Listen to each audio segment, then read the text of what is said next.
Stotram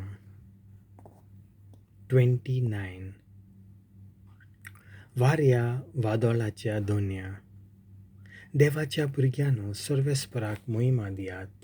सर्वेस्पराची mhoima आनी podvi vollkhun gheiat. ताच्या नांवाक favo ती mhoima सर्वेस्पराक दियात.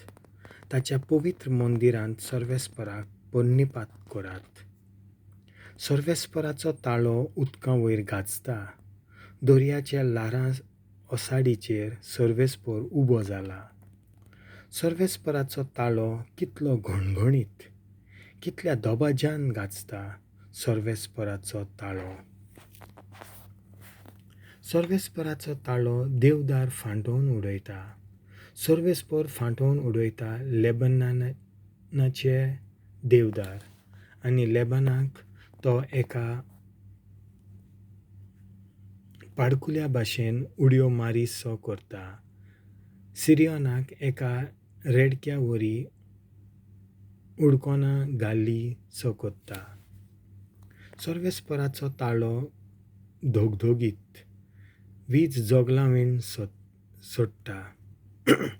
Sorvesporacho tallo आयकून अरण्यांत भुंय कांपता. कादेश अरण्याची भुंय Sorvespor फडफडायता. Sorvesporaच्या ताळ्यां सिंदुराचे रूख थरथरतात आनी साल आनी पानां झडोन रानांतलीं झाडां विंगलीं जातात. मोहिमेवून देवाचो घणघण सुटलो. ताच्या मंदिरांत सगळ्यांचो हो एकूच साद गाजता. mhoima. दर्या सागरा वयर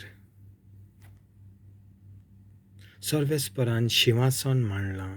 सासणांक राजा कसो Sorvespor शिवासनार बसला.